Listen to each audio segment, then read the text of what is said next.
Hey guys, it's Bria Gabe, and today we are going to be talking about my labor and delivery story. Um, so I just had my son on this past Tuesday. So let me tell you guys how it went and everything like that. Okay. So it started off where my doctor let me know I had a normal doctor and a high risk doctor. Because my son was measuring small, he was in the 6th percentile. So they said that it was IUGR, like a growth restriction or whatever. I can't think of the first word for it. It starts with the I. Can't think of what it's called, but yeah. So, but basically he was growth restricted. So he was in the 6th percentile. And my normal doctor was like, okay, let's go ahead and have him at 37 weeks, so he can grow on the outside. Now the high risk doctor was like, okay, that I could go to 39 weeks so that we can get him to continue to grow, so maybe he can get to 6 pounds. So yeah, they both had two different opinions or whatever, blah blah blah.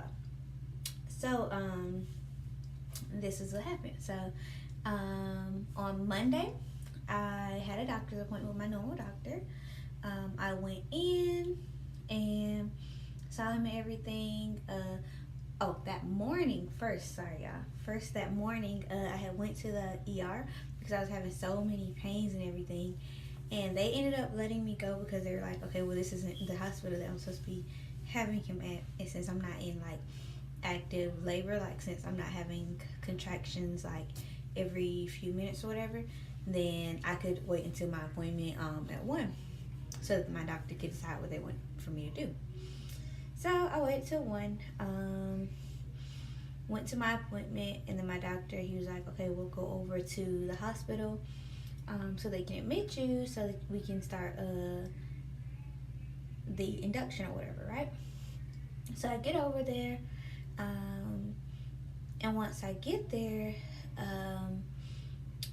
I go in and everything. They put me in a room 410. Yeah, they had me in room 410, which is where I was going to be doing all of my laboring and where I was going to deliver my son, right?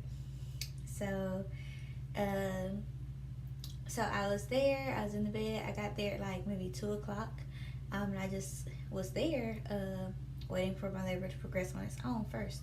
So from 2 o'clock up until 5 o'clock, we was waiting for my labor to progress. Now my labor got to, like, I started at 3 centimeters and I got to 5 centimeters on my own. But it was taking such a long amount of time, like from 2 to 5 something. That's when I got to 5 centimeters. So after that, my doctor didn't test me for group B strep. I'm not sure why, but he didn't test me for it beforehand. So they had to give me the antibiotics for that just in case that is something that I had. So they gave me the antibiotics for that. And then my doctor was like, okay, well, 30 minutes after that, then we can start the Pitocin. So they started the Pitocin at 7 o'clock. And then that's when they started at the lowest level, level 2. And then we got up to level 6. Yeah, so we started at level 2, got up to level 6. Right before they started Pitocin, like 30 to 45 minutes before, I definitely did eat. I had some Raisin Canes because I was mad hungry, but the doctors don't know that because I didn't tell them that. But yeah, so I had that, and then when they started Pitocin, then I was still at 5 centimeter. So I was like, well, I mean, clearly this isn't helping me progress, so what we doing? Now, mind you, my bag wasn't broken or anything like that yet. My bag was still intact and everything. So then so I got the epidural a little bit after they started the Pitocin. I don't know what time it was, but it's probably like maybe 8 or 9 that I got the epidural, because I was like, okay, well, as soon as I started feeling like the pain's coming, I was like, okay, I'm not doing this. I'm just gonna go ahead and get this epidural because I already know that's what I planned on doing, and there's no point in making myself sit through the pain if I already know that's what I'm gonna do. So I had them come in, and I thought I was gonna feel it, but no, I didn't feel like the epidural. Like with my first son, I didn't feel it at all. I don't remember anything about the epidural. But with this one, um, I remember everything, and I felt like the bee sting from when they did the numbing or whatever, like the shot to numb you. But I didn't feel when they did the actual epidural. Excuse me. I didn't even know when, so I'm glad he didn't tell me that. Okay, we're about to do we're about to stick you with the needle for the epidural now. Blah, blah, blah. Glad they didn't tell me that. So I was fine with that. Or whatever. So then it got to be what they broke my water at 1 o'clock because I woke up at 12:40 something ish. From my after I woke up or whatever 12 something ish. Because I took a nap. When I woke up, my doctor came in. I still wasn't progressing. I was still at 5 centimeters. So then they was like, okay. Instead of making the Pitocin go up even more, they were like, okay, let's go ahead and break her water. So they broke my water. And then an hour later, I had my son. So an hour after they broke my water, I went from 5 centimeters over to 9 centimeters, and he had me do a practice push. Now, at this point in time, I could not feel anything because at first I was still feeling pains after I got the epidural. So I was like, nah, bro, this ain't it for me. This ain't it. I was like, okay, we're gonna have to do something a little different here. Okay, sorry, y'all. Sorry about that. But okay, so he was like, okay, let's do a practice push. Oh, sorry, I forgot. Skipped the part about what I was just saying. I got distracted. But so the anesthesiologist had to come back in to give me more medication because I was still feeling it. So when it was time for me to do the practice push, I couldn't feel anything. So I was like, I hope I'm doing this right. I guess at this point we're going off of muscle memory, huh? So I did. I pushed once, and then and by then it was 2:07 when I did the practice push. No, it was 2:05 or 2:06. It was one of those when I did the practice push. And then he was like, okay, yeah, you're ready. So then I had to wait a few minutes because they had to get some stuff together or whatever. They was like, okay, we're about to start pushing, and he had them do something, get some stuff ready for like the incubator thingamajig. Not incubator, you know what I'm talking about, what they put the little babies on to keep them warm or whatever.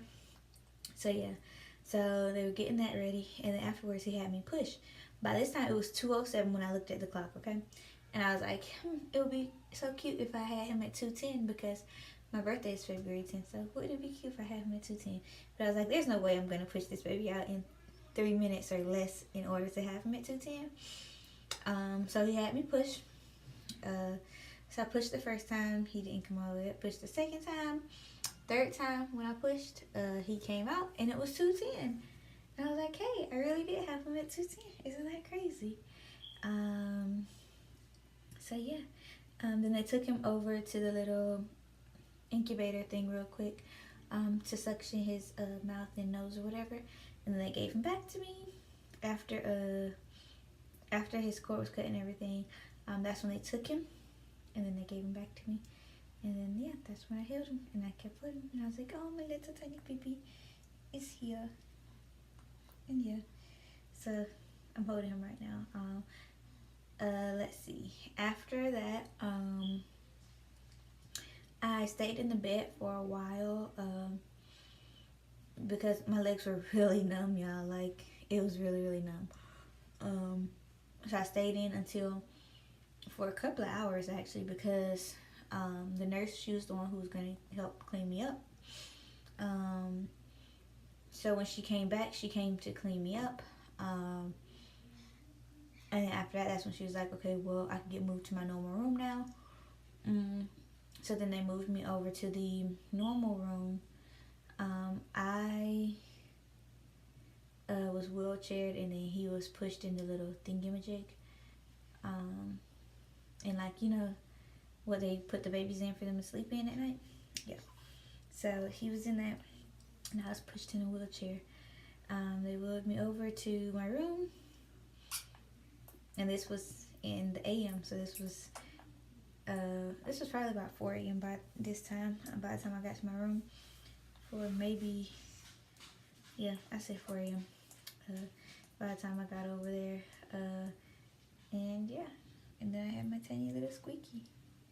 I was so worried they were gonna try to take him and keep him with them, like in the nursery and stuff like that. But nope,